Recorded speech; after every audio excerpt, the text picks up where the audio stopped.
So we're ready, Joe. Is that correct? Yeah, run the slideshow and we see your mouse. So don't worry about that. If you Okay. need to point at something with your, move it. Yes, we see the mouse. Okay. It's small, so don't move it too fast. But otherwise, go ahead. I'll mute myself. Thank you very much. Okay. Great. Good morning. It's a pleasure to participate and feel like I'm in East Texas, at least virtually. East Texas is a wonderful place to grow pecans. Pecans are native to East Texas, so it's an easy sell, at least in theory, to be talking about growing and enjoying pecans in the East Texas region.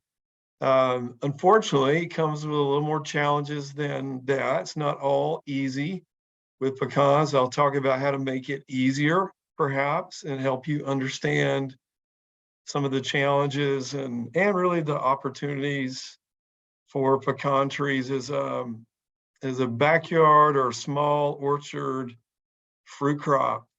And Stephen's done given you a lot of information on fruit crops. Pecan is and a very important fruit crop in Texas. Interestingly enough, we think of pecan as a nut crop. It's actually a fruit crop. The fruit is a drupe with a fleshy exocarp, kind of like a peach, and this hard seed with a hard seed coat that is full of wonderful oil with a very unique, distinctive taste that lots of Texans enjoy. In fact, we would say maybe you might not be a true Texan if you don't love to eat pecans a whole lot, but some people don't. We won't hold that against you. I will tell you that pecan is important for a lot of reasons: the health benefits, your ability to produce food in your own space.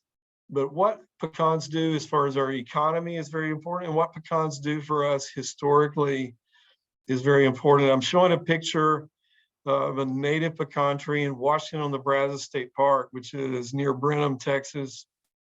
This is called the La Bahia tree, and it's a native pecan. The pecan nut itself, based on DNA analysis, came out of Mexico. In the right-hand picture, drawing, map, if you will, shows the native host range of pecan trees and includes some circles in Mexico. So there are native pecan trees in Mexico and there are native pecan trees in the state of Illinois and all points in between. The La Bahia tree was dropped from some traveler traveling from Mexico into Texas, dropped that nut, that seed germinated, grew into this tree. And it's understood that Stephen F. Austin, when he came into Texas, possibly Davy Crockett on his way to San Antonio, traveled under this pecan tree. And so pecans are long-lived, large trees that produce abundant food for wildlife, food for people. They offer tremendous benefit to our environment for their carbon capture. And so we think pecan is very, very important. We presently have between 80 and 90,000 acres of commercial orchards, planted pecan trees in the state of Texas.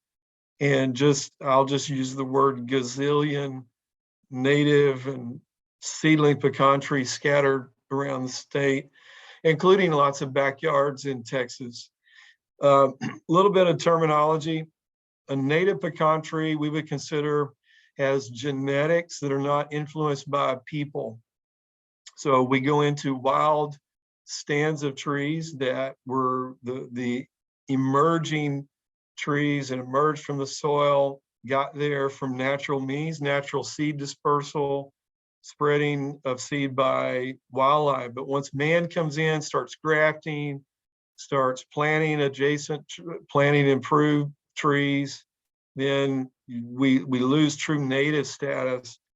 We have a lot of seedling trees, and we would consider a seedling tree to be a son or daughter of an improved tree that was planted somewhere nearby, and a blue jay, squirrel, or a person plants the seed of a paper shell, what we call a paper shell improved pecan, into a flower bed, or just happens to grow in a fence row, and we would call that a seedling tree. Very similar to a native, but we just get picky on the genetics. And then we have improved, what we call improved pecan varieties. We also use the word cultivar, which means cultivated variety. And these are trees that were selected by someone because they had positive traits of nut size, disease resistance, etc. They were named, and then they have to be propagated by grafting or budding from that point forward. And a lot of people use the word paper shell because these are certainly thinner shelled than natives, although some improved varieties have a fairly firm, hard shell themselves. But that word paper shell is pretty historical. Pecans have an interesting pollination flowering process. They have two types. They have a male flower, which we call a catkin. Some people call them tassels. And then there's a female flower that's a nutlet. You got to get the pollen from the tassels onto the nutlet cluster, and then you have pollinated seeds. And you need two varieties. A variety is either type 1 or type 2. And for best cross-pollination and seed set, you need both types, type 1 and type 2. And that's, if you've got native or seedling trees scattered around you, they're going to be a mixture of type 1 and type 2 because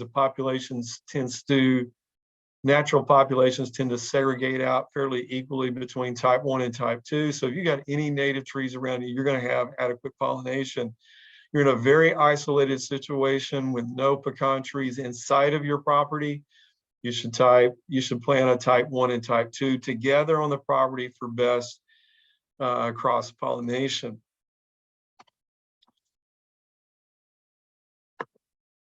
Okay, so we've got some different pecan growing regions in Texas, and I'm talking, assuming most of you on this meeting today are in the East Texas region.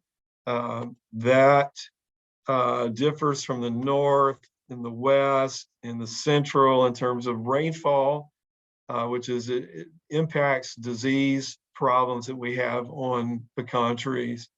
And so you've got anywhere from 40 to almost 60 inches of rainfall per year. And so we're going to have problems with diseases. And the cheapest disease problem that we have is pecan scab, this fungus that colonizes leaves and fruit and even the stems and turns them black, and the leaves will fall off, the nuts will fall off, and the nuts will be misshapen, not filled out well. It's a rainy year this past year in the spring and the early summer. When that happens, we get a lot of scab disease, and you may not have a pecan crop at all right now if your variety is susceptible and you did not apply a fungicide. We had enough rain this year to create real problems on that front. And in East Texas, you really have enough rain every year to not have a pecan crop if they're susceptible. So when we talk about varieties, we talk about resistance and susceptibility to scab as being the most important selection criteria. The left side of my screen, I'm showing Kansas, Lakota, Elliott as the top of the top as far as resistance to pecan scab.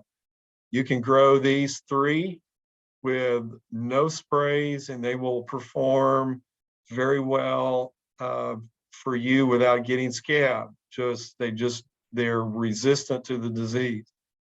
As you move down on the left side and then continue to move down on the right side, you get greater and greater susceptibility. And as the susceptibility increases, then you will just not make a pecan crop if you're trying to grow Wichita or Western, Choctaw. Some of those are so susceptible, you just can't grow them in East Texas. So a variety list, a recommended variety list, you want to have success, have the right genetics, and you need the varieties that we recommend, and understand that only those top 2 or 3 will you be able to grow them without spraying the tree a few times with a fungicide in order to produce the crop. You say, well, why do we recommend them? We recommend them to people who have small acreage orchards or small commercial orchards. They may want some of these other varieties that might be bigger nuts, heavier producers, and they are willing and capable to spray a few times a year with a fungicide. Okay, if you're looking for trees, there's two options. You can buy container grown pecan trees. In fact, one of the well-known container pecan nurseries in the state of Texas is in Chandler, Texas at Texas Pecan Nursery. So you can go to texaspecannursery.com and they will happily sell you a lot of different varieties of pecan trees. And then there are some bare root sources that have to be planted in the winter. Container trees you can plant in the fall right now if you can get them, or in the spring and other times of the year. So there are lots of pecan trees available in the trade. We want to tell you how to space them, but I want to give you some visual understanding of how fast they grow. We start with a tree for the first 2 years or so that only has a limb spread of a couple of feet, but over 4 or 5 years that jumps out there to having a 6 to 8 foot spread of limbs. Then an 8-year-old tree might have 10 to 12 foot spread of limbs. And by the time you get a 12, 14-year-old tree, you've got a tree with a 20-foot limb spread. And then that continues to go on out to where here's a 40-year-old tree with a limb spread of 54 to 60 feet. What we do not want with a pecan tree is tree-to-tree crowding or shading. And some people say the limbs shouldn't touch, and they should not touch, but you'll have crowding before they even get close to touching, such that you really need to space these trees far apart. In this picture, the trees are 70 feet apart, and that's a pretty good spacing for a home dooryard or hobby orchards situation. If you have shade and crowding from not only other pecan trees, but other buildings, structures, shade trees, oak trees, whatever you have, you're going to have less growth. You're going to have less nut production. You're going to have alternate bearing that's worse. And that's alternate bearing means the pecans tend to make a crop this year, not the next year. Then 2 years from now, they make a big crop again. That's called alternate bearing. That gets worse when there's shade. You have smaller nuts, branch dieback, greater pest problems. And so if you're in an orchard and you got too much crowding, then you have to cut trees down or use a hedging machine. And that's generally what we don't want to have to do in a home setting. And so plant them far apart. If you plant 35 feet apart, you're going to need to be taking some trees down in 13 years. If you plant them 50 feet apart, you might get away with not cutting a tree down for 20 years. So generally, we suggest starting at about 60 feet, maybe even consider 100-foot spacing of your trees. Pecan trees get big. That La Bahia native tree is a big tree, and you likewise need to give it a lot of space. The other thing you're going to need a lot of is water, because pecan trees do best with an abundance of water in the latter part of the summer. What I'm showing in these kernels in the upper right is wafers, shriveled kernels, lightweight kernels. You put whatever term you want on them. It's the most common complaint that we get around the world. Everybody wonders what to do about shriveled kernels. And it's a failure to provide enough water in the months of August and September. We have a saying in the pecan industry: water, water, water in September. If you have limited water resources, you want to conserve those and really dump a lot of water on a pecan tree in September. That's when the kernel is developing, and if the water is not there, you will have lightweight, inferior quality kernels, as well as some other problems. Fortunately, in East Texas, you have an abundance of rainfall, and you can grow a pecan tree and have it live without ever applying water to it. probably, at least after you establish it the first year or two. If you want to fill out the kernels consistently and have them be plump, solid, meaty pecans, then you need good water in September, really August and September. We can break that down by the month for you and show that in August and September, we should be getting 10 inches water per acre per week. To understand what that means, if you have large stately pecan trees, you had them spaced 60 feet apart, an inch of water per week is 300 gallons every single day for those large, big, stately pecan trees. Medium age tree might get by with 60 to 100 gallons of water per day in September. But folks, we're talking about really laying out a lot of water in order to get a well-developed kernel like you see in this cross-section photo. These trees have lots of foliage. They have a lot of fruit. All of the fruit and the foliage needs water. They compete, the leaves and fruit compete with one another, what we call source sink competition. And you need to have water to be able to make a difference. And so I don't care how you apply it, whether it's with a water hose, buckets, sprinklers, get the water out there. So let's then move on from sunlight and water to another important factor, and that's going to be fertilizer. Do pecan trees need fertilizer? If so, what fertilizer and how much? There is a really important need for fertilizer in the springtime when 90% of the leaf crop is made in the months of April and May. The nut crop's going to be pollinated, fertilized, set, and 50% grown by about June the 15th. So all those factors together points us at a timing of fertilizer for a pecan tree being in the springtime. Not much needed in the summer, and but think about pecan tree fertilization in the springtime primarily.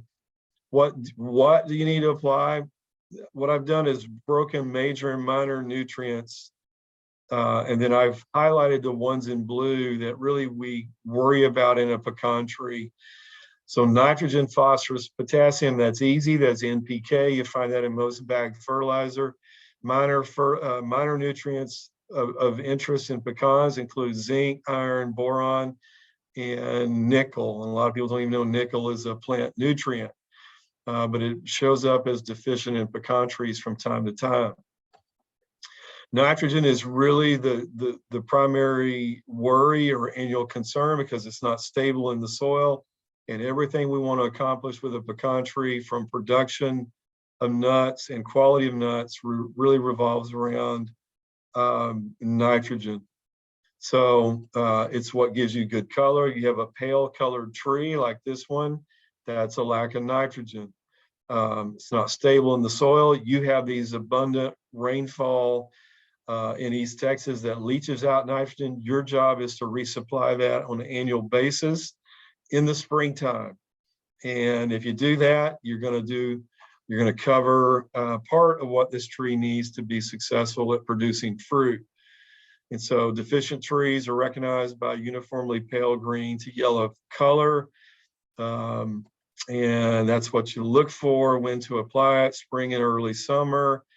Don't apply it in the fall. It tends to make plants a little more freeze susceptible. Coincide your nitrogen fertilization with a rain or irrigation event to move it into the soil. Nitrogen on top of the ground can volatilize and move into the atmosphere, and thus the tree doesn't get it. If you've been experiencing heavy torrential floods, you probably should apply it again because you've lost a lot of it. There's a lot of ways to get nitrogen into a pecan tree, everything from the clippings, the old shucks and fruit, adding mulch around a young tree, that mulch decomposing. You can apply compost as a nitrogen source, albeit it's a very low level of nitrogen. You could also have grazing animals or gather manure from a friend or barnyard and apply that. That comes with some problems, some side effects, but can be done to apply nitrogen. Then there are natural materials like blood meal and bone meal. We like those because they're in bags, and they tell you how much percent nitrogen on the bag. And so you know kind of how much you're trying to put out there. And then we can use some synthetic or inorganic forms of nitrogen, and those do a good job as well. Here is a pecan fertilization chart. I can make this available as a handout as well if that's something that some of you need. Basically, we look at the size of the tree. As the tree gets bigger, we're applying more fertilizer for that size tree. And so we're really going here we get up to a tree trunk that's about 27 inches in diameter. We cap out at about 40 pounds of a 2100 fertilizer. 2100 is nitrogen only. It's ammonium sulfate. It's a good pecan tree fertilizer. It does not apply any phosphorus, potassium, or minor nutrient. In an old mature tree, 40 pounds per year will generally apply an adequate amount of nitrogen for that tree. If you've got a small tree, 7 to 11 inches in diameter, you might be putting out, say, 3 to 5 pounds of ammonium sulfate per tree per year. And so you can calculate what that needs to be on an annual basis. But if you apply a 10-10, that's a general tree and shrub fertilizer, 10% nitrogen, 10% phosphorus, 10% potassium. You would cap that at about 80 pounds per tree on a tree that's got 27-inch trunk diameter or greater. So that's a pretty good amount of fertilizer. And again, we hope that gets watered in the springtime, and you're on your way in terms of meeting the tree's nutrient needs. Ammonium sulfate, there's urea, which are nitrogen-only forms. Do you need to apply phosphorus and potassium every year? Not necessarily. Deficiencies are not as common as they are with nitrogen.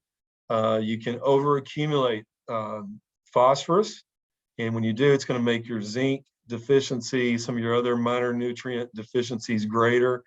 So we don't recommend just loading up soils with phosphorus and potassium from a standpoint of impact on other nutrients, as well as just unnecessary expense and impact on the environment.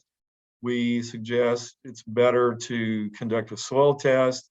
At the soil test, you can also conduct a leaf test if that is something that can troubleshoot a nutrient problem. Soil tests or leaf tests will tell you whether you need the phosphorus, potassium, or some of the other nutrients, and that can save you some money. So nitrogen, yes, every year. P and K, maybe do a soil test to determine that. Zinc is one of the things you hear about as being commonly deficient in pecan trees, and it is a true fact. They do not take up zinc easily from the soil, and your foliage can be dwarfy or bunchy, leaves be smaller than they should be, and that means impact on ultimately nut production and nut quality. Now, the zinc problem is way, way worse as you go into far west Texas. It is less of a concern in East Texas, but that soil and leaf analysis approach can address your true need for zinc fertilization. Visually, zinc deficiency will be wavy leaves with some mottled chlorosis, meaning splotches of yellow-green. But that waviness that you see in this photo is an indicator of zinc deficiency and possibly need to add zinc to the tree. Now, here's the challenge. Zinc is most effectively applied as a foliar spray. And what's wrong with this picture? Well, doing this in a home setting the equipment, and the impact on you, your neighbors. You're going to create some controversy if you bring in an air blast sprayer and use it in your backyard. You might be able to get away with a device like this. This is a backpack sprayer with a very long spray wand on it. You might be able to work on some young, medium-aged trees with this device. But otherwise, we are very cautious about saying you have to spray a pecan tree for zinc or you're not going to make nuts. That's not the case. It's really affecting foliage condition and size. You will make fruit even if the tree has some deficiency. And in East Texas with acid soils, you can apply some zinc to the soil. I'll show that in a couple of another couple of slides, and get some root uptake of the zinc and get it into the tree via soil application. But it's higher pH calcareous soils where the zinc is not absorbed by roots. Timing, the zinc again it should happen in the springtime, and we've got a chart here that shows to apply it at bud break, a few weeks after that, a few weeks after that, and so on and so forth, and get the zinc into these mature trees. On a young pecan tree, every time you have a new flush of leaves, you would benefit that flush of leaves by spraying that with zinc, and the zinc will then help grow those leaves. And if the foliage is not growing and it's mature and dark green, glossy, waxy, you're not going to do any good with the zinc. You have to apply it to developing soft herbaceous leaves, we call them. You should understand that not every zinc product out there in the world can do good as a foliar spray. We recommend zinc sulfate wettable powder or zinc nitrate liquid. Both of those are effective.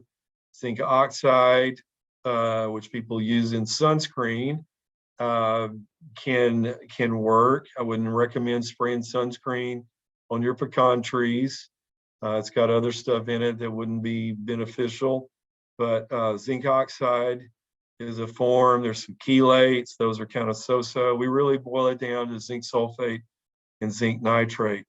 What I'm showing here, without giving away and picking on the brand, is a zinc sulfate product you can buy at a garden center. You must make sure that those are wettable powders and not a granular or fritted material.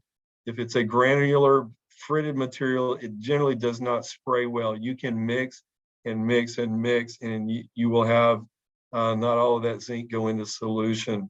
So you need to ask for a zinc sulfate wettable powder if you're interested in spraying your trees with zinc. From a rate perspective, 2 teaspoons per gallon of the zinc sulfate, 2 teaspoons of the liquid zinc nitrate.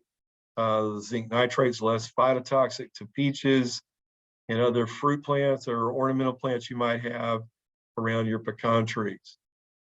All right, you can apply some zinc to the soil. You can apply the zinc sulfate fritted granular materials. There's some chelates that are showing some benefit. There are some zinc spikes. I'm not a big fan of fruit tree spike fertilizer, but there are some zinc spikes that maybe would offer some soil zinc supplement. We do know, and this is zinc coated nails that someone has hammered in around a pecan tree. We do know that this does not work. And so we would not recommend you hammering away at your pecan trees with zinc coated nails. That's not effective. All right, let me tell you a common complaint that I get, and it starts something like this. I've been fertilizing my pecan tree year after year, but I'm still not getting good pecans. And the answer is that lack of sunlight and pest problems and deficiencies in watering are greater obstacles to pecan trees producing a good crop than the fertilizer. I just went through the fertilizer. The fertilizer is beneficial. It's helpful. It's good horticultural practice. What most people are missing in their pursuit of growing pecans successfully is pest management and watering. And some of them probably have some excess shading as well. We recommend fertilizer. We want you to know that annual faithful fertilizing of a pecan tree is no guarantee of a crop. If pests and diseases are not controlled and trees are not watered properly, nor given adequate sunlight. So let's talk about some real challenges with pecan trees in the area of insects. I talked to you about scab. The scab is a challenge. This year in College Station, in our Texas A&M pecan orchard, we sprayed 7 times with a fungicide to control scab, except on Kansas and Lakota, which are very scab resistant varieties. Had we not sprayed 7 times, we would not have a crop on most of our other varieties. So that's the story on pecan scab control. It takes fungicides. Those are not readily available in garden centers. You've got to go to an ag chemical dealer to get those. So right there, before talking about any insects, already have a almost insurmountable challenge for most of you with pecan trees. If you don't have Kansas, Lakota, Elliott, something that's very scab resistant, you've got a real challenge to produce a pecan crop. Now, the rainfall occurrence is spotty enough, or the timing is such that you don't have the epidemic outbreaks of pecan scab, you will produce some pecans in certain years. Year in, year out, you're not likely to be very successful with scab susceptible varieties. So that takes care of the disease side. Let me now move into the insect side, which is going to be important for some of you. Because pecan is native to Texas and Mexico and Illinois and the states in between, this tree has developed having an abundance of insect pests. We've documented 67 insects that attack twigs, branches, and roots, 103 different insects that attack the foliage, and 18 insects that attack the fruit. It tells you you're up against some real challenges to produce a pecan tree and just keep the tree looking good from a foliage perspective as well. I'm not going to talk about a lot of these. A lot of them are minor. You have a lot of fall webworms right now, which are the web masses you see in pecan trees. You might have a tree that was defoliated from walnut caterpillar, like you see in this photo. So we have minor foliage feeders that sometimes become major problems when they eat all the leaves off pecan tree. We can control some of them easily with what we call a biorational insecticide, something that just kills lepidopteran insects. And so we can help with some of these with the right product and timing. We have chronic problems with aphids that cause sooty, sticky honeydew and then sooty mold growth on foliage. And those are a real nuisance problem. They're a minor foliage pest that create kind of headaches for us. The honeydew will get on our lawn furniture, our patios, our car windshields. And so pecan trees can be messy generally from some of these insects that are what we call minor foliage insects. This is black pecan aphid, not black peen aphid. I'm missing a C right here. And it will cause yellow spots, splotches, and leaf drop in August. And we get a lot of emails and calls to county agents about black pecan aphid damage this year in August and the early part of September. So I'm gonna focus the rest of my time on really four nut feeding insects: pecan nut case bearer, which we deal with in May and June; pecan weevil, which we deal with August through October; hickory shuckworm, which we deal with in August and October; and then stink bugs, June through October. So pecan takes 7 months of time to produce a crop. And really from May through October, we're dealing with some serious fruit attacking insects. So this is pecan nut caseberry. If you don't manage this insect, a lot of people in Texas will not have a crop past May the 15th to May the 25th. That's when this insect attacks and wipes out the crop, or at least thins it to a very light presence in the orchard. And so this is a little caterpillar that's tunneling through small embryonic pecan fruit. We put out traps with a pheromone. And once we know we have the adults, after so many days, we will spray an insecticide. The insecticide is timed to be present when you have these eggs. And what I'm showing right in this photo is pecan nut caseberry egg, single egg that will hatch into a caterpillar. Caterpillar eats into the developing nutlet. The nutlet dies and you lose much of your crop. Here again is the more visible damage and serious problem. We do have some websites. This is agpestmonitor.org, and they provide, you can enter your latitude and longitude or drag. I think you can drag and drop a marker for where you're located. It will help you with the kind of caseberry timing. Usually that's May the 15th to May 25th. Let me move on to stink bugs. We got stink bugs on a lot of different fruits and vegetables. They're one and the same. They just move from crop to crop, including pecans.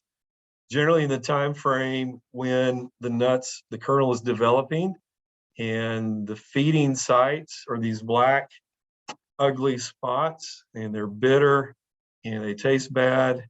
And you don't know that you have the problem because stink bugs are hard to see. We got southern green stink bugs, dusky brown species, and then western leaf-footed bug. They all do the same damage. And that damage has to be prevented by scouting, knowing that the stink bugs are present, and then using an insecticide to kill them out. And here is an open pecan after harvest with a brown stink bug up under the open shuck. He's feeding directly in through the shell and leaving that, gonna leave that damaged spot on that kernel. Even though it's already developed, they can still attack and be a problem. What do we use? Organic. If you're trying to stay organic, you could use pyrethrins, which is the original knockdown insecticide. It's a natural material. They don't last, it does not last very long. You can get a pyrethroid, which is a synthetic version of that. Things like bifenthrin, zeta-cypermethrin. Those are excellent stink bug control. The pyrethrins, you just have to use more frequently. So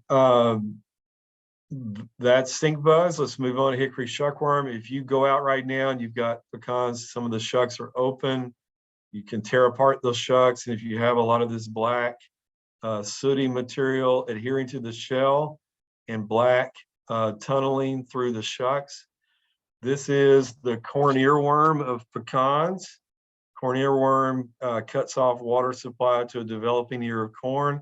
Hickory shuckworm cuts off water supply to a developing pecan nutlet and leaves it being shriveled or lightweight, as we saw in the picture of not having enough water.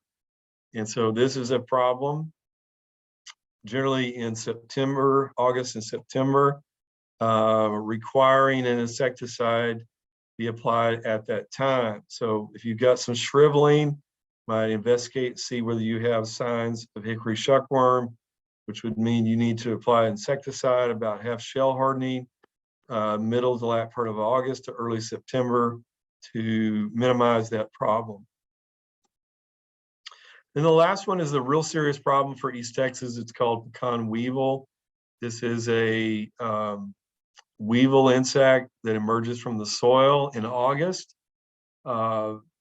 into September and lays eggs on developing nuts. The larvae hatch and eat out the kernel. And so you will find a pecan with a nice little round hole in it. You might have the larva there with its head poking out, and the interior of the nut has been eaten out completely. And that's from pecan weevil grubs in those nuts. And that's an ugly problem nobody wants. This is the map showing where pecan weevil has been documented in Texas. We have a quarantine trying to keep it out of El Paso area, but we have no quarantine in East Texas because it's pretty widely distributed, not in the southeastern counties. So some of you are from more southern Beaumont area and so forth. The weevil is not there, but the north central latitudes of East Texas will have problems with pecan weevil. We put out traps. This is an emergence trap that you put out on the ground, on the tree, and it collects weevils as they come out of the ground. That tells us we know we need to spray. From a perspective of pest management, listening to those 4 major nut feeding pests, listening to the minor foliage feeding pests, you have some real challenges in a home setting. And I don't have all the answers. I know from an integrated pest management perspective, and IPM or integrated pest management is what we recommend. It really means a lot of different approaches. It's monitoring, I've mentioned some traps, it's monitoring the presence of some of those insects. It's keeping your landscape, your small orchard free of weeds. Why? Weeds harbor stink bugs because stink bugs feed on weed seed and weed fruits. And so if you've got fruiting weeds in your fence rows, in the back of your property, that's going to serve as a reservoir for rearing stink bugs or raising stink bugs, and those moving onto your pecan trees when you have fruit that you need to protect. So cleaning fence rows, sanitation, using traps or barriers. There is a product called Tanglefoot. If you're having problems with weevil, you might consider using Tanglefoot and applying that as a paste or glue band to the lower tree trunk. And as the weevils come out of the soil and climb up the trunk, they will get stuck in the glue. It's a bit of a messy approach, but it is one that can work. Manipulating the habitat, we would like to increase the number of beneficial insects that you have in your home fruit orchard or your home landscape setting. And that means having a diverse number of plants and possibly rearing, releasing, raising beneficial insects. Lady beetles, lacewings, they're not going to control all the insects we talked about today, but they can help with some of them. And then you have the insecticide options. As I mentioned, spraying into a tall pecan tree, which will be, by 15 years of age, they're going to be 20 foot to 25 feet tall. That's difficult to spray from top to bottom. And so the spraying option, you got to have the equipment to do that. You have to take the personal safety risks that are associated with use of those products and you spraying, trying to get spray product up in a tall tree. That's up to you. There are options and there are a lot of products. We like target specific products. We like spinosad, for example. Spinosad will help control pecan nut case bear, hickory shuckworm, as well as some of the other minor foliage feeding insects that are lepidopteran insects. What we don't have are good biorational or target specific insecticides for weevils. or stink bugs. Those are difficult to control insects, and I don't have many options except fairly stout, broad spectrum, synthetic pyrethroids or organophosphates, such as carbaryl, which is 7, or bifenthrin, those types of products are going to be necessary if you want a pecan crop that's not been damaged partially from some of these insects. I showed this picture. I'm going to show it again. We have some publications that have been written about all these insects on pecans. These are free, no-cost publications that you can get from AgriLife Extension. With that, the only thing I want to mention, a couple of things. If you're looking to know more about pecans, we do a couple of things. One, we sell a pecan handbook, and you can buy that from the Texas Pecan Growers Association, tpga.org, and as well as some other pecan information that they sell. We teach a mini short course at the Texas Pecan Growers Association conference in July. And then we have an annual pecan short course. If you were wanting to get in the business or have an elaborate hobby of a small secondary source of income with pecan trees, we teach a very good 4-day intensive training in January each year in College Station, and so that may be something you want to consider. Finally, I will throw out that if you're enjoying this Zoom meeting and presentation, would like more of that, we are hosting 2 days of fruit information in New Braunfels, Texas next week. We'd love to have you come in person. But you can't come in person and you'd like to get a lot of information on fruits. Not much on pecans this year, but we have a good coverage of a lot of different other fruits, some of the ones Stephen talked about earlier. We do have a Zoom participation option. The registration for that closes today because this event starts Monday morning at 8:30 in the morning. And so you've got to register about a day to participate either in person or online. And agriLifeRegister.tamu.edu/fruit will take you right to the registration link. If you'd like to know more about it, you can see our program schedule there. And through 5 p.m. today, you can still register to attend that event.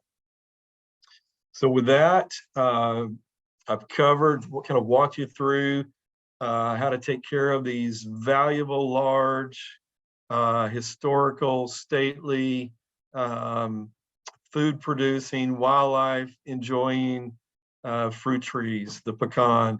And I'm happy to answer some questions if you've got some.